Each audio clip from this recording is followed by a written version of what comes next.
নমস্কার বন্ধুরা, ইতিহাসের ইতিকথার নতুন পর্বে আপনাদের সকলকে স্বাগত।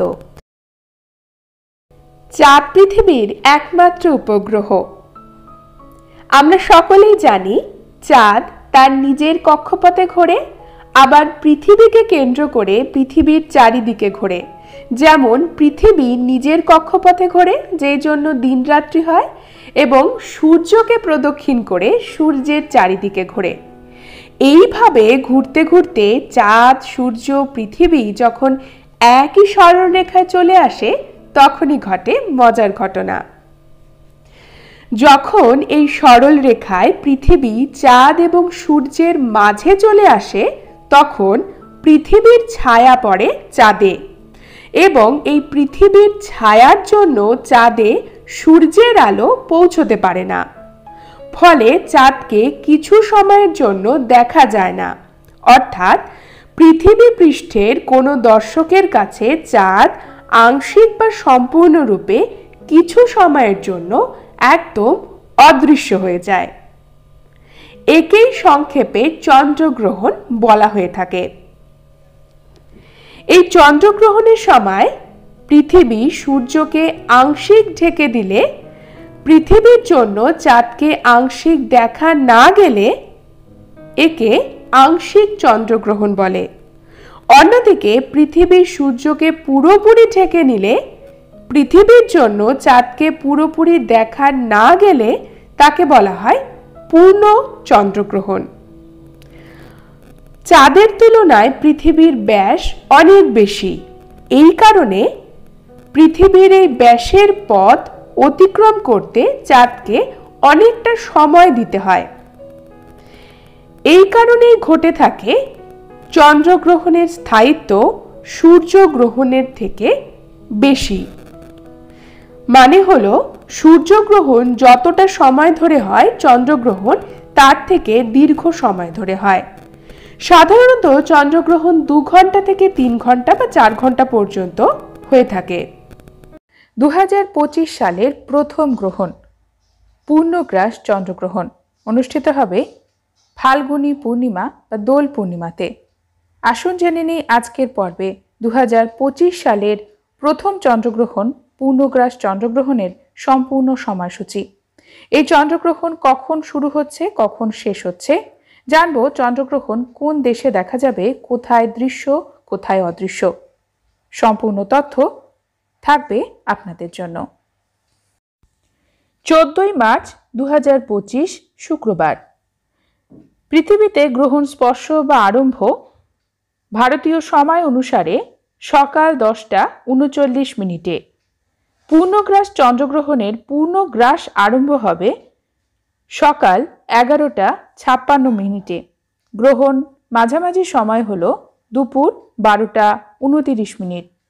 পূর্ণগ্রাস শেষ হবে দুপুর 1:02।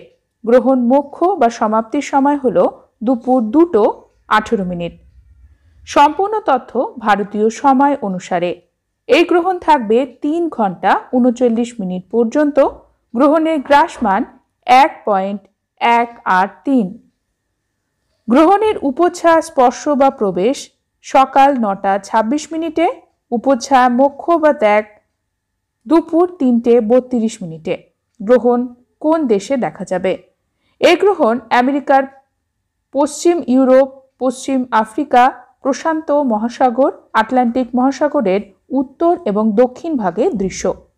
এই গ্রহণের স্পর্শ বা আরম্ভ যখন হবে চন্দ্রাস্তের সময় নাইজেরিয়া থেকে, ইটালি থেকে, ফ্রান্স, পোল্যান্ডের কিছু অঞ্চল থেকে, নরওয়ে, সুইডেন, আটলান্টিক মহাসাগরের দক্ষিণ ভাগে দৃশ্য হবে। এই গ্রহণ যখন শেষ হবে সমাপ্তির সময় চন্দ্র উদয়ের সময় নিউজিল্যান্ড, রাশিয়ার পূর্বাঞ্চলে এবং প্রশান্ত মহাসাগরের উত্তর ভাগে দৃশ্য বা দেখা যাবে। ভারতবর্ষে দিন থাকায় এই সময় গ্রহণ অদৃশ্য হবে। অর্থাৎ ভারতবর্ষ থেকে এই পূর্ণগ্রাস চন্দ্রগ্রহণ বছরের প্রথম চন্দ্রগ্রহণ অদৃশ্য থাকবে। চন্দ্রগ্রহণ কি এবং কেন হয়, চন্দ্রগ্রহণের সময়সূচি তো জানলাম। জেনে নিই চন্দ্রগ্রহণ চলাকালীন আমাদের কি করা উচিত নয়। সনাতন হিন্দু ধর্মে গ্রহণের বিশেষ মান্যতা রয়েছে। সূর্যগ্রহণ বলুন চন্দ্রগ্রহণ, দুটি গ্রহণকেই গুরুত্ব সহকারে দেখা হয়। গ্রহণ চলাকালীন কোনো ধরনের শুভ কাজ হিন্দু ধর্মে নিষিদ্ধ। গ্রহণ চলাকালীন বলা হয় গৃহপ্রবেশ যদি আপনারা করতে চান সেই দিন করবেন না, এবং গ্রহণ চলাকালীন যে সময় রয়েছে সেই সময় তো একদমই নয়। এছাড়া বিয়ে, উপনয়ন, অন্নপ্রাশন, জমি কেনা বেচা, নতুন ব্যবসা শুরু করা, যে কোনো ধরনের শুভ কাজের আরম্ভ গ্রহণ চলাকালীন করা উচিত নয়, এতে সেটি অশুভ হয়ে যায়। এছাড়া গ্রহণ চলাকালীন কখনোই পুজো করবেন না। গ্রহণ যতক্ষণ চলছে ততক্ষণ পুজো করবেন না। গ্রহণ শেষ হয়ে গেলে আপনারা পবিত্র নদীতে স্নান করতে পারেন। এমনটাও মান্যতা রয়েছে, গ্রহণের পরে পবিত্র নদীতে স্নান করা অত্যন্ত পুণ্যের। গ্রহণের পরে আপনারা আপনাদের সাধ্য অনুসারে দানও করতে পারেন। দান হিন্দু ধর্মে বিশেষভাবে মাহাত্ম্যপূর্ণ। গ্রহণ চলাকালীন পুজো করতে মানা করা হয়, কিন্তু ঈশ্বরের নাম আপনারা স্মরণ করতে পারেন এই সময়। এই জন্য হিন্দু ধর্মে গ্রহণের বিশেষ মন্ত্র রয়েছে, যাকে গ্রহণ মন্ত্র বলে।